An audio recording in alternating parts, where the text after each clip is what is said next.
Good morning all of student. Lecture number 5 में आज हम लोग डिस्कस करेंगे position ratio. This position ratio is denoted by sigma. We discuss about the what is the position ratio. एक wire हम लेके चलते हैं और मैं इस वायर की जो लेंथ है, इस वायर की लेंथ को लिख देता हूं कैपिटल एल से। मैंने क्या किया, और इसका डायमीटर अपन ले लेते हैं कैपिटल डी। मैंने इस लेंथ के अकॉर्डिंग किसी भी मास को सस्पेंडेड किया और मास को सस्पेंडेड करने पर इसकी लेंथ इंक्रीज हो जाती है, और मान के चलते हैं इसकी लेंथ इंक्रीज होकर आपके पास लेंथ इंक्रीज हो जाती है डेल्टा एल। अब एक चीज बताओ, यदि इस वायर की लेंथ आपके पास डिक्रीज इंक्रीज होती है तो इट मीन्स तार पतला होगा, और तार पतला होगा तो इट मीन्स इसका डायमीटर डिक्रीज हो जाएगा। लेंथ यदि इंक्रीज होती है तो डायमीटर इसका डिक्रीज होगा, 100% डिक्रीज होगा। तो मैं तो ये कहूँगा चेंज इन लेंथ तो हो गया डेल्टा एल, और डायमीटर में चेंज अपन डेल्टा डी मान लेते हैं। यदि लेंथ में चेंज होता है 100% डायमीटर में भी चेंज होगा। मैं ऐसे भी कह सकता हूँ, डायमीटर की जगह अगर रेडियस ले लेता हूँ, यदि रेडियस हमारे पास स्मॉल आर है तो इसमें चेंजेस हम कितना मान के चलेंगे, डेल्टा आर इसके अंदर चेंजेस होगा। क्लियर है बच्चों? जो लेंथ के अकॉर्डेंस जो हमारे पास चेंज हो रहा है उसे तो बोलेंगे लॉन्गिट्यूजनल स्ट्रेन। लॉन्गिट्यूजनल स्ट्रेन। और डायमीटर में जो आपके पास लेंथ के परपेंडिकुलर जो लेंथ है, मतलब डायमीटर या रेडियस, इसमें जो चेंज होगा इसे अपन बोलेंगे लेटरल स्ट्रेन। इसको क्या बोलेंगे? Lateral strain. तो लॉन्गिट्यूजनल स्ट्रेन तो वी नो डेट आपके पास डेल्टा एल अपॉन एल हो जाएगा, और लेटरल जो आपके पास स्ट्रेन होगा या तो लिखेंगे इसको डेल्टा आर अपॉन आर, या फिर इसको लिखा जा सकता है डेल्टा डी अपॉन डी। दोनों तरीके से अपन लिख सकते हैं, कोई प्रॉब्लम नहीं है। क्योंकि अगर मैं दोनों तरफ 2 से मल्टीप्लाई करता हूं तो ये आपके पास 2 मल्टीप्लाई हो जाएगा, it convert into diameter and it convert into the change in diameter. Okay बच्चों, तो longitudinal strain and lateral strain it is given by, यदि लेंथ हमारे पास इंक्रीज होगी तो lateral strain it means delta R की वैल्यू हमारे पास नेगेटिव होगी। क्लियर है? This sigma is known as lateral strain upon longitudinal strain।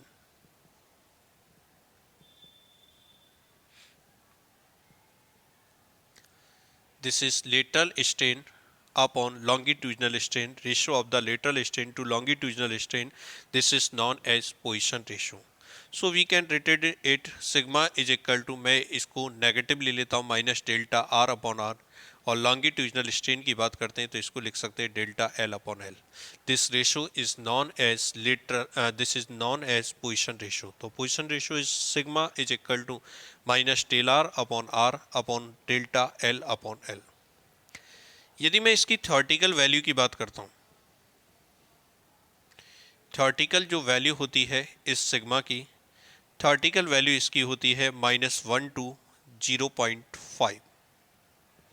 और यदि अपन इसकी प्रैक्टिकल वैल्यूज की बात करते हैं तो प्रैक्टिकल वैल्यू जो होती है वो 0 से लेके आपके पास 0.5 या 1/2।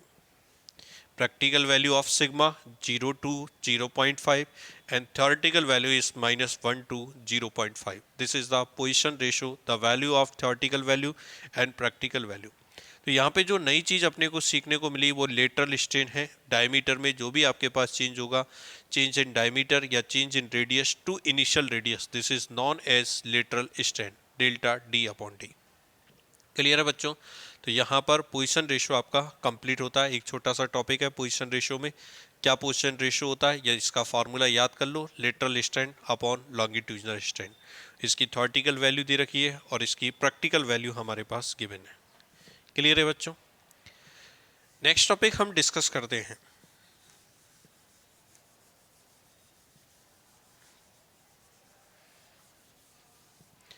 नेक्स्ट टॉपिक अपन डिस्कस करते हैं स्ट्रेस स्ट्रेन कर्व।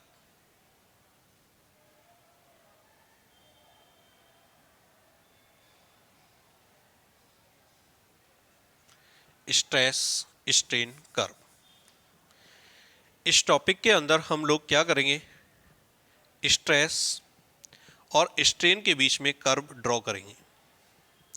वैसे स्ट्रेस और स्ट्रेन के अंदर हम कर्व डिनोट कर चुके हैं ऑलरेडी, लेकिन वो जो कर्व हमने डिनोट किया था वो हमने इन इलास्टिक लिमिट के अंदर डिस्कस किया था। यदि इलास्टिक लिमिट के अंदर आपके पास कर्व दे रखा है वो तो लीनियर कर्व हो जाएगा।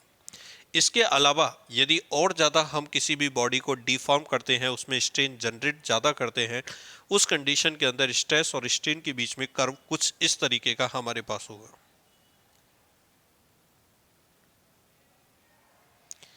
इस तरीके का कर्व हमारे पास आता है। मैं यहाँ पॉइंट O से लेके पॉइंट A तक, यदि इसकी बात करते हैं पॉइंट O से लेके पॉइंट A तक, ये तो आपके पास इलास्टिक लिमिट को डिनोट करेगी। यहाँ पर हमारे पास एक पॉइंट Y होता है जिसे अपन यील्ड पॉइंट बोलते हैं। Y जो होता है, Y is known as yield point. एक पॉइंट यहाँ पर होगा ultimate tensile point. Ultimate tensile point discuss करेंगे अभी अपन एक एक को। अल्टीमेट टेंसाइल पॉइंट, और this point is known as V breaking point और फ्रैक्चर पॉइंट।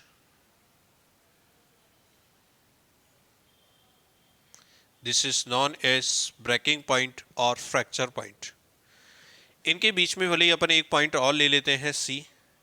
यदि इस C की बात करें तो अपन इसे बोलते हैं परमानेंट डिफॉर्म्ड या परमानेंट टेंसाइल। परमानेंट टेंसाइल मतलब ये स्ट्रेन पर्टिकुलर परमानेंट हो जाएगी किसी बॉडी के अंदर, जितना भी 1%, 2%, 3% जो भी अपन डिनोट करना चाहते हैं। तो इस कर्व का मुझे डिस्क्रिप्शन करना है। स्ट्रेस और स्ट्रेन का जो ये कर्व हमारे पास डिनोट कर रखा है, पहले स्ट्रेट चल रहा है, फिर थोड़ा सा आपके पास इस तरीके से कर्व चल रहा है, इसकी क्या प्रॉपर्टीज हमारे पास होंगी। तो फर्स्ट ऑफ ऑल तो अपन बात करते हैं इलास्टिक लिमिट के अंदर। बच्चों यदि इलास्टिक लिमिट के अंदर अगर मैं डिस्कस करता हूं तो इलास्टिक लिमिट के अंदर तो we know that stress is directly proportional to strain. Stress और स्ट्रेन एक दूसरे के प्रोपोर्शनल होते हैं, जिसको मैंने कर्व के अंदर या ग्राफ के अंदर किससे डिनोट कर रखा है, OA से डिनोट कर रखा है। इसमें स्ट्रेस और स्ट्रेन दोनों आपके पास एक दूसरे के डायरेक्टली प्रोपोर्शनल होंगे, जिसको मैंने कर्व OA से डिनोट कर रखा है। ये कर्व OA जो होगा वो हमारे पास किसको डिनोट करेगा, इलास्टिक लिमिट को डिनोट करेगा। पहली चीज तो ये कंप्लीट हमारे पास होती है। अब किसी ने कहा सर हमने बॉडी को और ज्यादा डिफॉर्म करा, इलास्टिक लिमिट के अंदर अपन पहुंच सकते हैं जिससे कि बॉडी वापस अपनी ओरिजिनल फॉर्म या इनिशियल फॉर्म को गेन कर सके। तो यहां तक A तक तो कोई दिक्कत नहीं। इस कंडीशन के अंदर स्ट्रेस और स्ट्रेन दोनों डायरेक्टली प्रोपोर्शनल होंगे। अब किसी ने कहा सर इससे ज्यादा हमने क्या किया, बॉडी को डिफॉर्म कर दिया। अगर इससे ज्यादा बॉडी को डिफॉर्म करोगे, देखो इस ग्राफ में अपन इस कर्व के अंदर चलेंगे तो इस बॉडी को अपन और ज्यादा क्या करेंगे, डिफॉर्म करेंगे। तो इस कंडीशन के अंदर स्ट्रेस और स्ट्रेन डायरेक्टली प्रोपोर्शनल नहीं होते। यहां पर ये कर्व सीधा स्ट्रेट नहीं चल रहा, इस तरीके से हो रहा है। मतलब स्ट्रेन ज्यादा जनरेट होगा, स्ट्रेस कम जनरेट होगा। कर्व नीचे की तरफ झुक गया। अगर स्ट्रेट चलता ना तो हम कहते हैं कि स्ट्रेन आपके पास क्या हो रहा है, उतना ही जनरेट हो रहा है, स्ट्रेस भी उतना ही जनरेट हो रहा है। ये कर्व ऐसे थोड़ा सा झुक गया, स्ट्रेन ज्यादा है, स्ट्रेस कम जनरेट हो रहा है। लेकिन फिर भी एक पॉइंट ऐसा होता है जहां पर भी अगर अपन स्टॉप कर दे, जैसे यहां तक मैंने इसको डिफॉर्म किया, A से ज्यादा यहां पे Y इतना डिफॉर्म किया, अब भी इसके अंदर ऐसी प्रॉपर्टी होती है मैक्सिमम इस स्ट्रेस पर भी आपके पास बॉडी वापस इनिशियल फॉर्म को गेन कर लेगी। ये हमारे पास होता है यील्ड पॉइंट, या अपन इसे बोलते हैं यील्ड स्ट्रेंथ। ये जो मैक्सिमम हमारे पास maximum value of stress, maximum value of stress at which body can regain its initial state। अगर इनिशियल स्टेट को वापस अगर गेन कर ले तो इस कंडीशन के अंदर इस पॉइंट को अपन बोलते हैं यील्ड पॉइंट, जिसे Y से डिनोट करते हैं, और इस स्ट्रेस को अपन बोलते हैं यील्ड स्ट्रेंथ। क्या बोला जाता है, यील्ड स्ट्रेंथ बोला जाता है। यहाँ पर भी बॉडी आपके पास बॉडी को अपनी ओरिजिनल स्टेट को गेन कर लेगी। लेकिन इस बात का ध्यान रखना, here stress is not directly proportional to strain, directly proportional is not directly proportional to strain, strain के डायरेक्टली प्रोपोर्शनल नहीं होती। इस बात का विशेष ध्यान रखना है यील्ड स्ट्रेंथ पर, ठीक है ना। मतलब ए से आगे अगर वाई की तरफ जाओगे तो बॉडी रीगेन कर सकती है, अपनी ओरिजिनल स्टेट को रीगेन कर लेगी, लेकिन इसमें स्ट्रेस और स्ट्रेन डायरेक्टली प्रोपोर्शनल नहीं होते। ये तो केवल इलास्टिक लिमिट के अंदर ही पॉसिबल है। नेक्स्ट आगे चलते हैं। अगर कर्व को अपन आगे बढ़ाते हैं, इससे ज़्यादा अगर मैं बॉडी को वापस क्या करता हूँ, डिफॉर्म करता हूँ, और वापस मैंने इसको डिफॉर्म करा, इस कंडीशन के अंदर बॉडी अपने ओरिजिनल फॉर्मेट को गेन नहीं करेगी, ये परमानेंटली डिस्टॉर्टेड हो जाएगी, परमानेंटली डिस्टॉर्टेड हो जाएगी, परमानेंटली डिस्टॉर्टेड हो जाएगी। अब वापस बॉडी अपने ओरिजिनल फॉर्मेट को गेन नहीं करेगी। इससे ज़्यादा यदि मैं मान के चलो बॉडी को और ज़्यादा क्या करता हूँ, इससे ज़्यादा अगर बॉडी को मैं और स्ट्रेन जनरेट करता हूँ, डिफॉर्म करता हूँ, तो एक मैक्सिमम पॉइंट आएगा, एक मैक्सिमम पॉइंट आएगा जिसे अपन बोलेंगे ultimate tensile point, ultimate tensile point. Ultimate tensile point का मतलब है इससे ज़्यादा अब हम, इससे ज़्यादा यदि मैंने इस बॉडी को डिफॉर्म किया तो इस कंडीशन के अंदर बॉडी अपने आप ही इसकी लेंथ में या इसके वॉल्यूम में ऑटोमेटिक इंक्रीज होता जाएगा, और इस पॉइंट पर जाकर बॉडी आपके पास टूट जाएगी या फ्रैक्चर हो जाएगी या ब्रेक हो जाएगी। इस पॉइंट बी को अपन बोलते हैं ब्रेकिंग पॉइंट या फ्रैक्चर पॉइंट, ब्रेकिंग पॉइंट या फ्रैक्चर पॉइंट। सीधी सी बात अगर अपन कहें, जैसे रबड़ ली, रबड़ को एक तो अपन खींच रहे हैं इस तरीके से, जब तक इलास्टिक लिमिट के अंदर, थोड़ा सा और ज़्यादा लगा दिया तो इस कंडीशन में भी बॉडी अपने रीगेन कर लेते हैं, लेकिन बहुत ज़्यादा फोर्स लगा दोगे तो इस कंडीशन में ये परमानेंटली डिस्टॉर्टेड हो जाएगी, परमानेंटली टेंसाइल हो जाएगी। अगर और ज़्यादा मैं इसको खींचूंगा तो एक कंडीशन तक तो क्या होगी, ये आपके पास वापस टेंसाइल होती रहेगी, अल्टीमेट टेंसाइल पॉइंट होगा। इससे ज़्यादा अगर मैं इसको डिफॉर्म करता हूं तो डिफॉर्म करने पर ये क्या होगा, ऑटोमेटिक खुद ही स्वयं अपने आप इसमें स्ट्रेन या डिफॉर्म जनरेट होगा, और लास्ट में जाकर वायर क्या हो जाएगा, टूट जाएगा, वायर क्या हो जाएगा, टूट जाएगा। ये जो पॉइंट होता है, इस पॉइंट को अपन क्या बोलते हैं, ब्रेकिंग पॉइंट कहते हैं। इन सारी कंडीशंस के अंदर, इन सारी कंडीशंस के अंदर इस बात का ध्यान रखना है, स्ट्रेस स्ट्रेन के डायरेक्टली प्रोपोर्शनल नहीं होता, स्ट्रेस स्ट्रेन के डायरेक्टली प्रोपोर्शनल नहीं होता। केवल इलास्टिक लिमिट ओ से लेके ए तक ही आपके पास इलास्टिक लिमिट की कंडीशन होती है। क्लियर है बच्चों? यहाँ तक किसी तरह की कोई दिक्कत हो तो बोलो। नेक्स्ट अगर अपन डिस्कस करते हैं, अब आगे अपन इस चीज़ को डिस्कस करें, ये अल्टीमेट टेंसाइल पॉइंट और ये जो ब्रेकिंग पॉइंट होता है, ये जितना ज़्यादा होगा उतना ही हम किसी मटेरियल को या किसी भी मैटर को, किसी मटेरियल को अपन ज़्यादा क्या कर सकते हैं, डिफॉर्म कर सकते हैं। तो इस हिसाब से मैं अगर मटेरियल्स की बात करता हूँ तो मैं दो तरीके के मटेरियल ले लेता हूँ, एक तो लेता हूँ डक्टाइल मटेरियल और एक लेता हूँ मैं ब्रिटल। दो तरीके के मैटर की बात करता हूँ, एक तो मैं बात करूँगा किस तरीके के मटेरियल होंगे, डक्टाइल, और एक बात करूँगा मैं ब्रिटल। तो डक्टाइल तो क्या होते हैं, डक्टाइल जिनको अपन जितना चाहे उतना ज़्यादा डिफॉर्म कर सकते हैं। मतलब अल्टीमेट पॉइंट और ब्रेकिंग पॉइंट के बीच की डिस्टेंस जितनी ज़्यादा होगी उतना ही मैटर आपके पास डक्टाइल होगा। जैसे मैं स्टील की बात करूं, और ब्रिटल होते हैं जो आसानी से टूट जाते हैं। अल्टीमेट टेंसाइल और ब्रेकिंग पॉइंट के बीच की डिस्टेंस यदि कम होती है, इस तरीके के मैटर होते हैं ब्रिटल। जैसे ग्लास, ग्लास को आप ज़्यादा डिफॉर्म नहीं कर सकते, ग्लास को ज़्यादा डिफॉर्म अपन ने किया वो ब्रेक हो जाएगा, उसका अल्टीमेट टेंसाइल पॉइंट और ब्रेकिंग पॉइंट बहुत पास पास होते हैं। अगर मैं बना दूं इस तरीके का, दो कर्व दे दिए, एक तो ये दे रखा है और एक ये दे रखा है, तो इस कंडीशन के अंदर ये वाला जो कर्व होगा ये तो होगा ब्रिटल का, और ये वाला जो कर्व होगा जिसमें ज़्यादा दे रखा है तो ये होगा डक्टाइल का। तो डक्टाइल मटेरियल आपके पास, डक्टाइल मटेरियल अगर बात करें तो डक्टाइल मटेरियल हमारे पास जिसमें अल्टीमेट और ब्रेकिंग पॉइंट के बीच की डिस्टेंस ज़्यादा होती है, दिस इज डक्टाइल मैटर, और अगर हमारे पास डिस्टेंस कम होती है, this is brittle matter. Clear है? इसका एग्जांपल ग्लास, इसका एग्जांपल स्टील। क्लियर है बच्चों?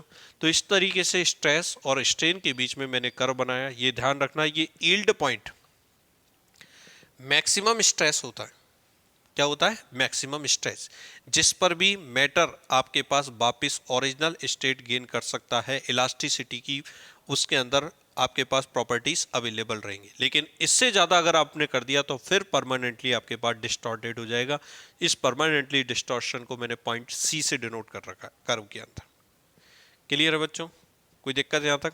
आप देखो, इस पॉइंट से लेके इस पॉइंट ए तक स्ट्रेन इंक्रीज हुआ, स्ट्रेस भी इंक्रीज हुआ, दोनों साथ साथ चलते गए, दोनों साथ साथ चले, दोनों की वैल्यू डायरेक्टली प्रोपोर्शनल है। अगर वापस आएंगे इस कंडीशन के अंदर तो दोनों इसी पाथ को फॉलो करेंगे, इसी पाथ को फॉलो करेंगे। लेकिन इससे आगे की अगर अपन बात करें तो स्ट्रेन ज़्यादा जनरेट हो रहा है, स्ट्रेस कम जनरेट हो रहा है। स्ट्रेन ज़्यादा जनरेट हो रहा है और स्ट्रेस कम जनरेट हो रहा है। अगर पीछे मैं आता हूं तो स्ट्रेस को तो अपन जीरो कर सकते, लेकिन स्ट्रेन जीरो नहीं होगा क्योंकि वो परमानेंटली डिस्टॉर्टेड हो गया। तो मैं इस यहां पर बोलूं लैगिंग, लैगिंग का मतलब पीछे, lagging of strain with stress, stress के साथ स्ट्रेन का पीछे रह जाना। अगर मैं वापस आता हूं तो स्ट्रेन आपके पास जीरो पर नहीं आएगा, स्ट्रेस जीरो पर आ सकता है। तो lagging of strain with stress, this format is known as, ये जो आपके पास होती है इस फॉर्मेट को अपन बोलते हैं इलास्टिक हिस्टेरेसिस।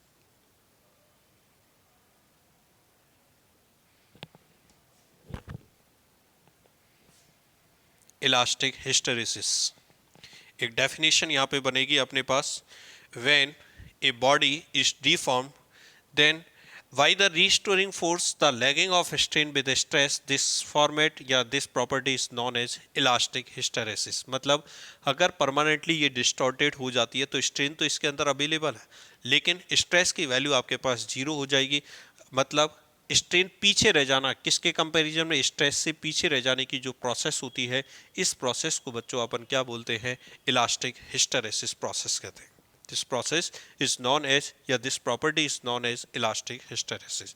बहुत इंपॉर्टेंट डेफिनेशन है ये इलास्टिक हिस्टेरेसिस की बात करें तो। अगर बच्चों किसी ने आपसे ये पूछा रबर, और मान के चलो रबड़ के लिए हम लोगों से स्ट्रेस और स्ट्रेन के बीच में कर्व पूछ लिया, स्ट्रेस और स्ट्रेन के बीच में कर्व पूछ लिया, तो इस कंडीशन में कर्व कुछ इस तरीके से बनता है। रीजन क्या होता है? रबड़ को हम आसानी से डिस्टॉर्टेड कर सकते हैं, मतलब उसमें आपके पास जो चेंजेज होगा, स्ट्रेन की बात करें अपन, स्ट्रेन या डिफॉर्मेशन की, तो डिफॉर्मेशन आसानी से हो जाता है जबकि स्ट्रेस हम कम अप्लाई करते हैं।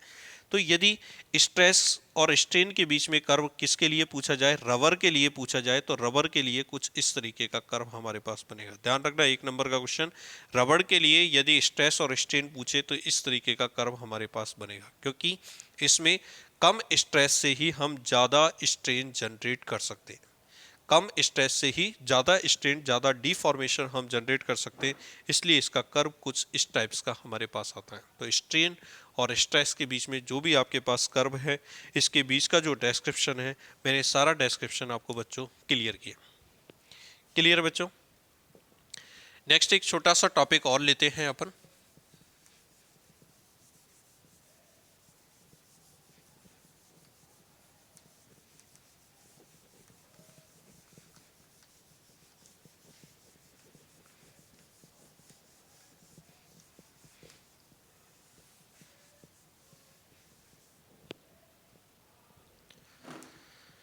Next topic thermal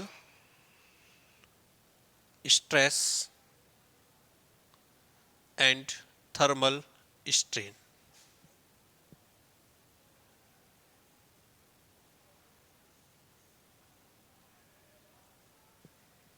thermal stress and thermal strain.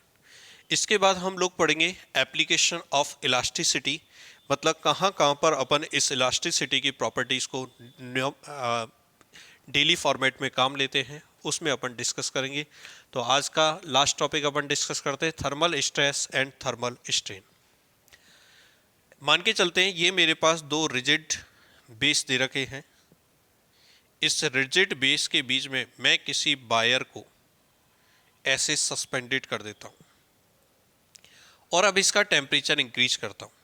इसकी इनिशियल लेंथ जो दे रखी है, इसकी इनिशियल लेंथ दे रखी है L0। इनिशियल लेंथ कितनी दे रखी है? L0। अब इसका टेम्परेचर इंक्रीज किया जाता है। अगर इसका टेम्परेचर इंक्रीज करते हैं तो इसकी लेंथ भी इंक्रीज होगी। लेंथ यदि इंक्रीज होती है तो लेंथ जो इंक्रीज होती है इसका फार्मूला होता है L is equal to L0 1 plus alpha del T. इसको हम लोग जब थर्मल एक्सपेंशन पढ़ेंगे, थर्मल एक्सपेंशन में हम लोग इस फार्मूले को ड्राइव करेंगे। अभी केवल आपको सीधा याद रखना है, इसकी इनिशियल लेंथ है L0, डेल्टा टी है change in temperature, delta T change in temperature. Alpha की बात करते हैं तो अल्फा हमारे पास होता है coefficient of linear expansion.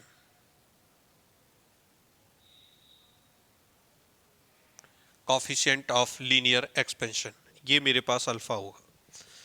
L0 initial length है, अल्फा हमारे पास coefficient of linear expansion, delta T change in temperature. इस फॉर्मेट के अंदर हमारे पास लेंथ इंक्रीज होती है। अगर मैं इसको सॉल्व करता हूं तो ये इस तरीके से लिख सकते हैं, L is equal to L0 plus L0 alpha delta T. L0 का ट्रांसफर करता हूं, L minus L0 is equal to L0 alpha delta T. L0 को नीचे ले आओ, L minus L0 change in length upon initial length alpha delta T. This is longitudinal stress, but this is what is the region of it? Temperature. So it is denoted by thermal strain. So we can say thermal strain is not is known as alpha delta T. This formula is alpha delta T. Next we know that Young's modulus है तो longitudinal strain यही, तो Young's modulus हमारे पास यहाँ पर thermal strain यदि मैं लिखूंगा तो इट मीन्स ऊपर भी हमारे पास जो स्ट्रेस जनरेट होगा वो कौन सा स्ट्रेस जनरेट होगा? थर्मल स्ट्रेस जनरेट होगा। So we can write it thermal stress is equal to Young modulus हमारे पास हो गया y, थर्मल स्ट्रेन से मल्टीप्लाई करेंगे alpha delta T, y alpha delta T, this is thermal stress. तो thermal stress और thermal strain का जो मेन रीजन होता है वो मेन रीजन आपके पास होता है टेम्परेचर। क्या होता है? टेम्परेचर। टेम्परेचर को इंक्रीज करोगे, टेम्परेचर को डिक्रीज करोगे, उसके कारण से जो भी हमारे पास थर्मल चेंजेस होते हैं, थर्मल स्ट्रेन की वैल्यू होती है अल्फा डेल्टा टी, और थर्मल स्ट्रेस की जो वैल्यू होती है बच्चों वो होती है वाई अल्फा डेल्टा टी। तो इस टॉपिक के इस चैप्टर के अंदर हमने मेनली जो डिस्कस किया है वो स्ट्रेस, स्ट्रेन और उससे इलास्टिसिटी मॉडुलस जो भी हमारे पास आए उनके बारे में डिस्कस किया। नेक्स्ट क्लासेस में हम लोग एप्लीकेशन के बारे में डिस्कस करेंगे, इलास्टिसिटी की क्या क्या एप्लीकेशन होती हैं, कहाँ इसका यूज़ किया जाता है। Thank you.